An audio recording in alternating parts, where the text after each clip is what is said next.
जय हिंद दोस्तों।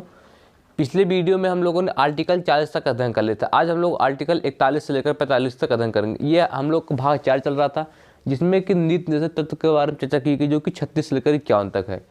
हमारा जो आर्टिकल 41 में कहा गया है कि कुछ दशाओं में काम, शिक्षा, लोक सहायता पाने का अधिकार। देखिए, यानी कि राज्य अपनी आर्थिक सामर्थ्य और विकास की सीमाओं के भीतर काम पाने, शिक्षा पाने और बेरोजगारी, बुढ़ापा, बीमारी और निःशक्तता तथा अन्य अनर्हत अभाव की दशाओं में लोक सहायता माने के अधिकार को प्राप्त करने का प्रभावी उद्बंध कर। देखिए, यानी कि राज्य को कुछ दशाओं में काम के क्षेत्र में, शिक्षा के क्षेत्र में और लोगों की सहायता के लिए वो जो है उद्बंध कर। देखिए, जैसे कुछ दशाओं मतलब ऐसे कि अगर आप बेरोजगार है, देखिए तो सरकार आपको बेरोजगारी भत्ता देती है। मतलब कि कुछ दशाओं आपकी सहायता, अगर आप बेरोजगार तो आपकी सहायता करेगी। लेकिन बताइए, अगर कि आप बेरोजगार, अगर सरकार आपको बेरोजगारी भत्ता नहीं देगी तो क्या आप कुछ कर सकते हैं? नहीं कर सकते, क्योंकि ये हमारा DPSP मतलब कि इसको मानने के लिए राज्य जो हमारा बात नहीं चाहे मान, चाहे ना माने। फिर कहा है बुढ़ापा। आप लोग देखते होंगे जो कि व्यक्ति बूढ़ा हो जाता है और उसके अगर बेटे जो उसको नहीं मान रहे तो सरकार उससे बुढ़ापे में वृद्ध पेंशन 500 रुपये या 1000 रुपये देती है। ये चीज़ पर कहा गया है। फिर कहा है बीमारी। अगर आप बीमार तो भी सरकार आपको सहारा, जैसे जो सरकारी नौकरी वाले हैं अगर वो बीमार हो जाते हैं तो उनके बीमारी जो भी पैसा लगता है तो उसको सरकार जो है वो देती है। और कहा गया निःशक्तता मतलब विकलांग, मतलब कि जो भी लोग क्या है विकलांग हैं उनको भी मतलब सरकार सहायता देगी। यानी देखिए, जो विकलांग होते हैं उनको सरकार व्हील चेयर देती है या फिर अन्य उनको भी सहायता दी जाती है इसमें। यानी कि कुछ और अन्य मतलब कि अन्य मामलों में भी सरकार मतलब लोगों की सहायता। यानी कि ये कहा गया है कि अपनी सामर्थ्य और विकास की सीमाओं के भीतर, यानी कि जैसे अगर कोई बेरोजगार है तो ये रहे कि उसको 2 लाख रुपये आप महीना दीजिए, तो इससे 2 लाख रुपये महीने देंगे तो क्या होगा? इससे कि हमारे देश का विकास रुक जाएगा, हो नहीं पाएगा। कि विकास की सीमा के अंदर रहते हुए आप लोग सहायता कीजिए। जैसे कुछ दशाओं में, यानी कि देखिए जैसे हो गया, जैसे अगर जो लोग गरीब है तो उनको सरकार राशन कार्ड से राशन देती है। जो लोग वृद्ध उन्हें वृद्ध पेंशन देती है। या फिर जो बूढ़े लोग हैं अगर वो पढ़ना चाह रहे हैं तो उनके लिए सरकार प्रौढ़ शिक्षा का व्यवस्था करती है। और देखेंगे आप विधवा पेंशन भी सरकार देती है। मतलब कि इस टाइप। और देखेंगे जो विकलांग लोग, आप लोग देखेंगे जो एयरपोर्ट क्या है, एयरपोर्ट भी एक राज्य है, मतलब वो भी उसको भी एक स्टेट कहेंगे। वहाँ पर देखेंगे कि जो लोग मतलब अपाहिज होते हैं या फिर विकलांग होते हैं या फिर बीमार लोग होते हैं तो उनके लिए अलग से एक व्हील चेयर एयरपोर्ट अथॉरिटी स्वयं व्यवस्था करती है और उन्हें स्वयं जहाज़ तक लेकर जाती है। इस तरह देखेंगे आप रेलवे स्टेशन पर भी ऐसा होता है। अगर आप रेलवे स्टेशन पर जाने पर असमर्थ हैं तो वो भी आपको व्हील चेयर देगी, मतलब आपकी सहायता करेगी। आप बैंक में, अगर आप विकलांग हैं तो आप बैंक में आपको लाइन लगाने कोई आवश्यकता नहीं है। आप जाएंगे, बैठे रहेंगे, बैंक वाले खुद जाएंगे, आप साइन कराएंगे, आपको पैसा निकालना है, फिर आपको जो भी करना होगा वो काम करेंगे। लेकिन बताइए, अगर ये सब न एयरपोर्ट करे, न रेलवे करे, न फिर सरकार करे, न फिर कोई प्राइवेट कंपनी मतलब इस टाइप कोई सहायता न करे, क्या आप कोर्ट में जा सकते हैं? आप नहीं जा सकते हैं, क्योंकि ये हमारा क्या है, DPSP है। फिर देखिए आर्टिकल 42 में कहा गया है कि काम की न्याय संगत और मानव उचित दशाओं तथा प्रसूति सहायता का उपबंध है। देखिए कि राज्य काम की न्याय संगत और मनोचित दशाओं को सुनिश्चित करने के लिए प्रसूति सहायता के लिए उपबंध करेगा। देखिए, यानी कि राज्य जो हमारा है वो न्यायसंगत, जैसे मान लीजिए कि कोई एक कंपनी है या फिर कोई भी मान लीजिए सरकारी डिपार्टमेंट जैसे बिजली का है, तो उसमें जो भी कर्मचारी काम कर रहे हैं तो उनका जो अधिकारी है वो न्यायसंगत, यानी कि जैसे अगर 20 क्षेत्र मतलब 20 गांव किसी को अगर दे रहा है जो भी वहाँ पर काम कर रहे हैं, अगर उसमें 5 लोग हैं तो सभी लोगों को आप 4-4 कर दीजिए। मतलब यानी कि उनके साथ कैसे कि न्याय संगत, मतलब काम की न्याय संगत, यानी मतलब कि उनके साथ न्याय संगत मतलब उनके साथ न्याय कीजिए। ये नहीं कि एक लोगों को आप 2 गाँव दे दीजिए, एक लोगों को 10 गाँव दे दीजिए, एक लोगों को 1 गाँव दे दीजिए, मतलब इस तरह मत कीजिए। तो उनको क्या न्याय संगत मतलब कि उनको न्याय के अकॉर्डिंग मतलब सबके साथ एक न्याय कीजिए। लेकिन बताइए, अगर वो जो अधिकारी है अगर वो किसी को 10 गाँव दे रहा है, किसी को 2 ही अगर गाँव दे रहा है, तो क्या वो कर्मचारी कोर्ट जा पाएंगे? नहीं जा पाएंगे, क्योंकि ये हमारा क्या है DPSP, चाहे वो मान चाहे ना माने। ये अक्सर देखिए प्राइवेट कंपनी होता है, जो लोग नए लोग होते हैं उनको वर्कलोड ज़्यादा दे दिया जाता है। फिर हमारा आता है मनोचित, यानी कि जो उसको आप उसकी कंडीशन के अनुसार काम। जैसे अगर कोई भी स्त्री मतलब पुलिस में है तो अगर उसको उस दिन कोई प्रॉब्लम है तो या फिर उसको टाइफाइड मतलब फिर कोई अगर उसको बीमारी है तो उसको फील्ड वर्क जो उसको आप मत दीजिए, या फिर उसको थाने में कोई मतलब आसान काम दे दीजिए, जैसे FIR लिखने वाला, यानी कि उससे क्या फिजिकल और ज़्यादा ना हो। तो मनोज जी मतलब कि उसके कंडीशन के आधार पर उसको आप काम में मुहैया करिए। लेकिन बताइए कि अगर उसके कंडीशन के आधार पर उसको काम मुहैया नहीं कराया जा रहा, आप कुछ कर सकते हैं? आप नहीं कर सकते, क्योंकि ये हमारा क्या है, DPSP है।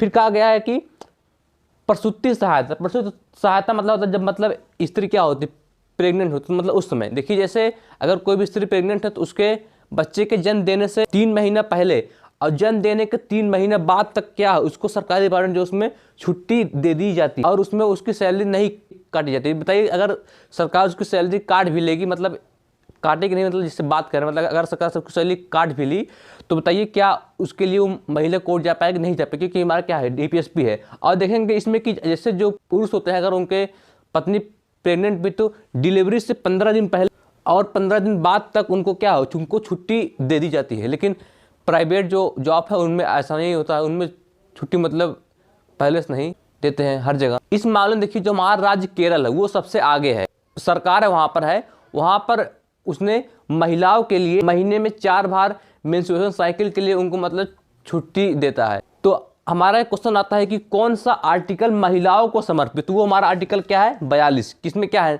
महिलाओं को जो प्रसूति सहायता, मनोचित और न्याय संगत मतलब काम की इसमें करने के लिए कहा है। कि बताइए अगर ये सब कोई भी डिपार्टमेंट जो अपने में राज्य है अगर ये सब नहीं करता, क्या आप कुछ कर पाएंगे? आप नहीं कर पाएंगे, क्योंकि हमारा DPSP, आप इसको हमेशा रखिएगा कि जो DPSP होती है उसको जो होती है वो सरकार देने के लिए, फिर जो स्टेट है वो देने के लिए क्या होती है, बात नहीं होती, चाहे दे चाहे न दे, आप उस पर कुछ नहीं कर सकते। इसके बाद आता है हमारा आर्टिकल 43। आर्टिकल 43 में कहा गया है कि कामगारों के लिए निर्वाह मजदूरी आदि। देखिए यहाँ पर कामगारों का मतलब है कि जो मजदूर लोग हैं उनके लिए निर्वाह मजदूरी, मतलब कि उनको निर्वाह जो उनको आप मजदूरी दीजिए, इसके बारे में मतलब इसमें बताया गया है। इसमें कहा गया है कि राज्य जो उपयुक्त विधान या आर्थिक संगठन द्वारा या अन्य किसी प्रकार की रीत से कृषि के, देखिए जो हमारा क्या है, कृषि के, उद्योग के या अन्य प्रकार के सभी कामगारों को काम निर्वाह मजदूरी, शिष्ट जीवन स्तर, अवकाश का संपूर्ण उपभोग सुनिश्चित करने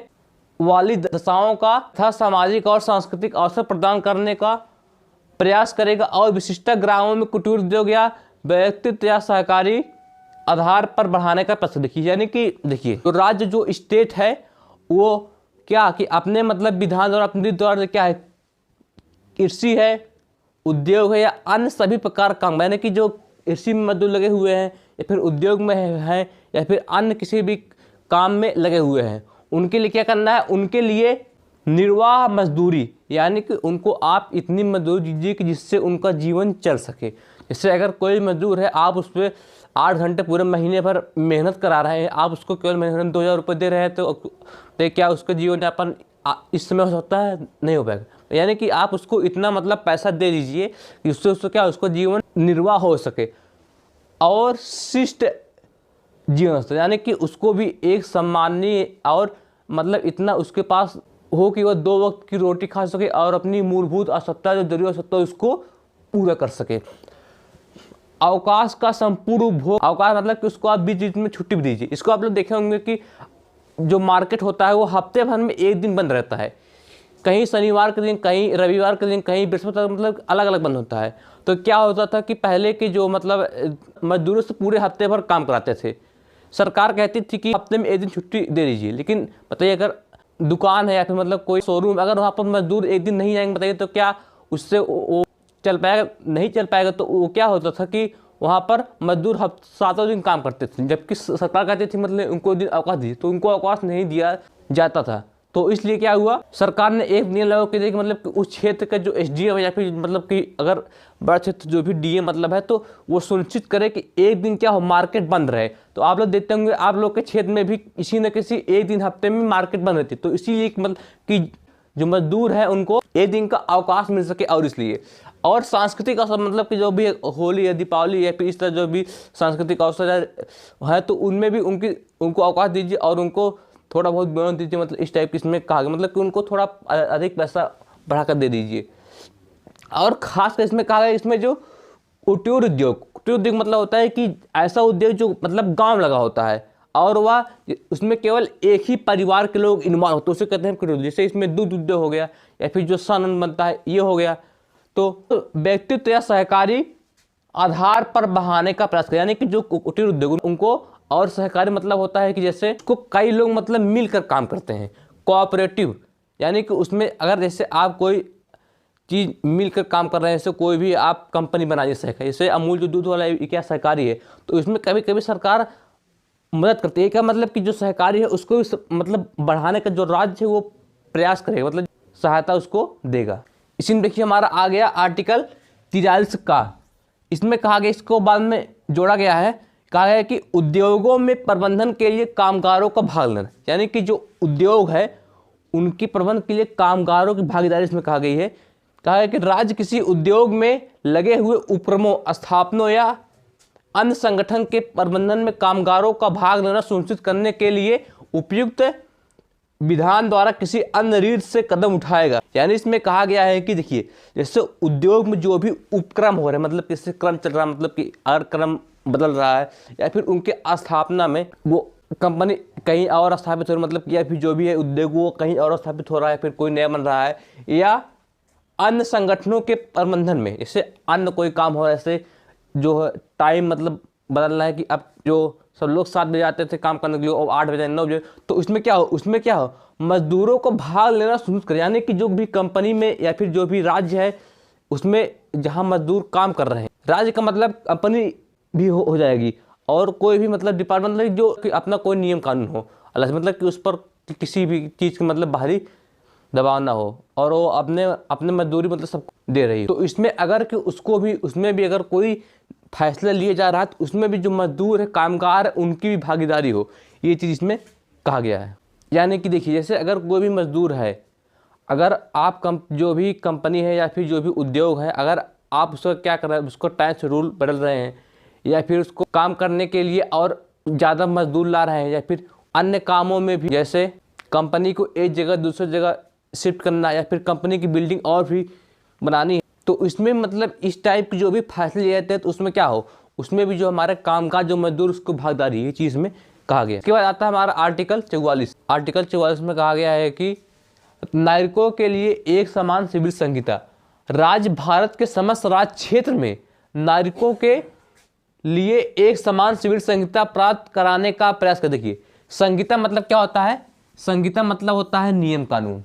देखिए पहले समझिए आप संहिता होती क्या। संहिता मतलब जैसे कि आप सुनेंगे आचार संहिता हो गई, भारतीय दंड संहिता हो गई, और अपराध संहिता हो गई। देखिए जो हमारी होती है आईपीसी, इसको कहते हैं इंडियन पिनल कोड, भारतीय अपराध संहिता। इसके तहत क्या होती है, जैसे आप चोरी कर रहे हैं या मर्डर कर रहे हैं, इसके तहत पुलिस आपको गिरफ्तार करती है। इसके तहत भारतीय अपराध संहिता, मतलब कि जो अपराध के नियम कानून उसे क्या कहेंगे हम, आईपीसी कहेंगे। उसके तहत क्या करती है, पुलिस आपको गिरफ्तार करती है। लेकिन जो हमारी कोर्ट है सीआरपीसी, क्रिमिनल प्रोसीजर कोड, दंड प्रक्रिया, इसी के अनुसार क्या करती है, इसी के अनुसार कोर्ट क्या करती है, दंड देती है। यानी कि जो ये हमारी क्या है, एक प्रकार से दंड संहिता है। तो आज लोग देखेंगे कि सबके लिए अपराध करने पर जो भी नियम कानून सबके लिए क्या है, एक समान है। चाहे वो पुलिस आईपीसी चाहे इसको गिरफ्तार करे, अगर वो चोरी किया तो उसके ऊपर वही भारतीय अपराध संहिता वही धारा लगाएगी।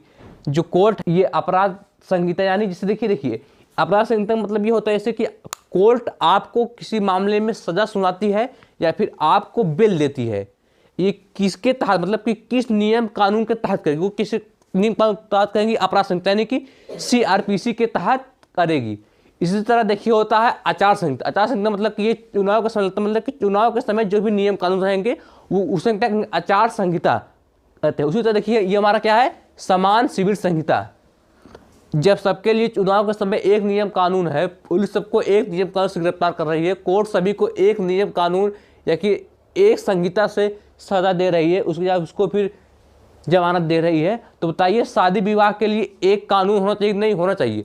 तो वही हमारा क्या है, समान सिविल संहिता, यानी कि शादी विवाह के लिए एक नियम कानून हो, ये इसमें कहा गया है। आप लोग देखेंगे कि भारत में हिंदू मुस्लिम अगर कोई अपराध करते हैं उसके लिए भले ही कानून, चुनाव में दोनों के लिए भले ही एक तरह कानून है, लेकिन शादी विवाह के लिए अलग अलग कानून है। मुस्लिम जो लोग वो पर्सनल लॉ के हिसाब से काम करते हैं, और हिंदू जो लोग हैं अपने नियम कानून के हिसाब से मतलब शादी विवाह उनका होता है। तो इसमें इसमें कहा गया है कि देखिए, इसमें सुप्रीम कोर्ट का कहना है कि भारत में जो भी पॉलीगेमी शादी हो रही है, यानी कि जो भी बहुविवाह, मतलब जो भी एक से ज़्यादा साथ विवाह कर रहे हैं, उन पर इस पर रोक लगा। मतलब कहा है कि एक व्यक्ति एक ही स्त्री के साथ शादी कर सकता है, और अगर वो तलाक ले रहा है तो आप देखेंगे कि मुसलमानों का जो तलाक होता है वो उनके नियम कानून होता है, हिंदू जो होता है उनके होता है। मुसलमानों को तलाक लेना थोड़ा आसान होता है, हिंदू क्या होता है, कठिन होता है। तो कहा है कि आप, सुप्रीम कोर्ट कहना है कि आप चाहे शादी चाहे जिस रीत से कीजिए, चाहे जिस परंपरा से कीजिए, लेकिन अगर आपको शादी करने के बाद हमारे पास भी आइए, आप लिख दीजिए मतलब कि हाँ हम लोग शादी कर लिए हैं, और जो आप तलाक ले रहे हैं उन दोनों के लिए एक तरफ नियम कानून होना चाहिए। मतलब कि चाहे हिंदू चाहे मुस्लिम, दोनों तरफ क्या है, एक तरफ नियम कानून होना चाहिए। और तलाक आप लीजिए आइए, लेकिन क्या दोनों के लिए क्या एक तरफ नियम, यानी कि देखिए जो शादी विवाह की रीत हो चाहे जैसी भी हो, लेकिन क्या सबके लिए मुसलमानों में बहु विवाह जो है, मतलब बहुपत्नी विवाह जो पॉलिगेमी, मतलब कि उसको मतलब कि आप एक शादी कीजिए, और अगर आपको तलाक लेना आप हमारे पास आइए, हम आपको तलाक दिलाएंगे। ये चीज़ मतलब कि कुछ समझ लीजिए कि जो शादी विवाह का नियम कानून है क्या दोनों क्या हो, एक समान हो। इसी कहते हैं हम क्या, समान सिविल संहिता। ये जो हमारा देश आज़ाद हुआ था तो उसमें सोचे अगर समान सिविल संहिता लागू कर देंगे तो हमारे देश में हिंदू मुस्लिम फिर बड़ा हो जाए। तो इसलिए रखा गया, मतलब कि इसको जब जो हमारी भारत सरकार है या फिर जो हमारा राज्य है उसको क्या है, लागू कर सकते हैं अपने मन से। जहाँ देखेंगे विवाद करने के डर, वहाँ पर थोड़ा लेट लागू करेंगे। अभी तक सिविल संहिता मात्र एक राज्य में लागू हुई है, वो गोवा में है। अक्सर एक क्वेश्चन आता है कि भारत का पहला राज्य कौन सा है जिसने सिविल संहिता लागू की, वो कौन सा है, पहला राज्य गोवा। आप बताइए मित्रों की समान संहिता पूरे भारत में लागू होना चाहिए, नहीं लागू होना चाहिए, ये धीरे मतलब आगे चल के लागू हो भी सकता है। आप लोगों को ये संहिता समझ में आए नहीं, जो हमारी समान संहिता है इसमें क्या मतलब कि शादी विवाह के लिए एक नियम कानून हो, यही इसमें कहा गया, बस केवल इसमें इतना ही है। अब इसको सरकार को तय करना है, कानून बनाना, मतलब कि क्या क्या है उसमें नियम कानून होगी, ये सरकार की जिम्मेदारी है। फिर देखिए इसमें आर्टिकल 45 में कहा गया है कि 6 वर्ष से कम आयु के बालकों के लिए प्रारंभिक बाल अवस्था की देख रेख के लिए शिक्षा का उपबंध। देखिए इसमें कहा गया कि जो बच्चे 6 वर्ष से कम आयु के हैं उनके लिए स्वास्थ्य जो उनका है प्रारंभिक देख रेख के लिए उपबंध किए गए। देखिए आप लोग देखते होंगे जो बच्चे 6 वर्ष से कम हैं उनके अलग अलग टीका लगता है, कभी पोलियो का लगता है, कभी उनमें खसरा वैक्सीन ताकि उनमें खसरा ना होने पाए। यानी कि जो सरकार है वो 6 वर्ष से कम बच्चों के स्वास्थ्य का क्या करेगी, ध्यान रखे। इसे देखिए आप लोग सरकारी अस्पतालों में जो पोलियो होता है, जो आंगनबाड़ी महिलाएं लगाती है, फिर आंगनबाड़ी जो वो लगाते हैं, और जो खसरा टीका है क्या है वो सरकार द्वारा फ्री में लगाया जाता है। जैसे देखिए इस समय वैक्सीनेशन हो रहा है तो समाज कल्याण के लिए भी हो रहा है, वो इसमें नहीं आएगा, वो आ जाएगा आर्टिकल 38 में, जो कि सामाजिक कल्याण के लिए, मतलब जैसे लोक कल्याण के लिए जो सरकार काम करेगी। इसमें केवल क्या है, इसमें केवल 6 वर्ष से कम बच्चों के लिए है। इसमें एक और था कि जो 6 वर्ष से अधिक 14 वर्ष से कम बच्चे हैं उनके लिए शिक्षा, मतलब कि उनको राज्य का कर्तव्य होगा कि मतलब कि उनको शिक्षा दी जाए। लेकिन 2002 में इसे संशोधित करके इसे रख दिया गया 21 के काम है। देखिए जो हमारा, जब ये हमारा 45 में था तो हमारा निर्देशक तक तो कहाँ 36 से 51 तक है। अगर इसमें रहता तो बताइए क्या राष्ट्र चाहे 6 वर्ष से अधिक बच्चों को शिक्षा दे चाहे ना दे, 14 वर्ष से कम बच्चों को, तो उसमें हम कुछ कर सकते हैं, नहीं कर सकते हैं। लेकिन अब क्या ये चला गया 21 का काम है। हम जानते हैं कि हमारा जो 12 से लेकर 35 तक है, इसमें क्या है, इसमें हमें मूल अधिकार की चर्चा दी गई है। ये 21 का इसी 12 से लेकर 35 के बीच में तो आएगा। यानी कि अगर 6 वर्ष से अधिक बच्चे 14 वर्ष से कम बच्चों को शिक्षा नहीं दी जा रही है तो अब क्या हो, अब वो शिक्षा के अधिकार के तहत 21 के तहत सुप्रीम कोर्ट या हाई कोर्ट जा सकते हैं। हमने बताया था कि अगर 12 से लेकर 35 तक में कोई चीज़ अगर आपसे कोई छीनता है तो आप 32 के तहत कहाँ जाएंगे, सुप्रीम कोर्ट, 226 तहत कहाँ जाएंगे, हाई कोर्ट। लेकिन बताइए अगर 36 लेकर 51 के बीच में कोई छीनेगा आप कहीं जा पाएंगे? अगर 36 लेकर 51 जो ही प्रावधान किए गए अगर आपसे वो कोई नहीं कर रहा है बताइए आप कहीं जा पाएंगे? आप नहीं जा पाएंगे। देखिए जब धीरे धीरे मतलब सरकार के पास अब इतनी ऐसा हो गया, इतनी व्यवस्था हो गई कि अब वो बच्चों शिक्षा दे सकते जो 6 वर्ष से अधिक है, 14 वर्ष से कम बच्चे हैं सभी लोगों को, तो इसको मूल अधिकार में रख दिया गया है। यानी कि अब जो है अब सरकार जिम्मेदार होगी कि जो भी बच्चे हैं अगर वो 6 वर्ष से अधिक 14 वर्ष से जो कम आयु के बच्चे हैं, अब इसके लिए क्या, इसके लिए अब सरकार जिम्मेदार होगी। हम लोगों ने देखा हमारे आर्टिकल 41 में क्या, कुछ ऐसा सरकारी सहायता, जैसे अगर आप गरीब है तो आपको राशन दिया जा रहा है, अगर आप वृद्ध है आपको वृद्ध पेंशन दिया जा रहा है, अगर आप विकलांग है तो आपको भी और आर्थिक सहायता दी जा रही है, अगर आप बीमार है तो भी आपको सरकार कुछ न कुछ सहायता देती है। तो क्या है, कुछ दशाओं में क्या आपको हमेशा सहायता नहीं देगी। अगर आप बेरोजगार, आपको बेरोजगारी भत्ता देती है, तो 41 क्या है, कुछ दशाओं में सरकारी सहायता। 42 में क्या है, न्याय संगत मनोचित दशा एवं असूचित सहायता को उपलब्ध कराना। फिर 43 में क्या है, कामगारों को निर्वाह मजदूरी, मतलब कि जो कामगार उनको आप इतना मजदूरी दीजिए कि इससे उनका जीवन क्या है, निर्वाह हो सके। 23 में क्या है, उद्योगों में कामगार भागीदारी, मतलब कि उद्योगों में जो भी फैसले लिए जा रहे हैं उसमें भी जो मजदूर हैं उनको भी, उनकी भी राय ली जाए, मतलब कि उनको भी उसमें फैसले में भाग लेने दिए जाए। 24 में क्या है, देखिए 24 में देखिए क्या है, दोनों 4-4 है, यानी क्या है, समान। इसमें क्या है, इसमें समान सिविल संघ तक बांध दी गई, मतलब कि जो शादी विवाह है उनके लिए एक नियम कानून होने चाहिए। 45 में क्या है, जो 6 वर्ष से कम बच्चे उनके स्वास्थ्य का ध्यान सरकार रखेगी। 41 में क्या है, कुछ दशाओं में सरकारी सहायता। 42 में क्या है, न्याय संगत मनोचित प्रसूति सहायता है। 43 में क्या है, निर्वाह मजदूरी। फिर 43 से कम क्या है, कामगारों को उद्योगों में भागीदारी। 44 में क्या है, समान सिविल संहिता। 45 में क्या है, 6 वर्ष से कम बच्चों के स्वास्थ्य का ध्यान सरकार रखेगी। आई होप कि आप लोग ये सब बहुत अच्छे से समझ में आया होगा। मिलेंगे नेक्स्ट क्लास में। जय हिंद।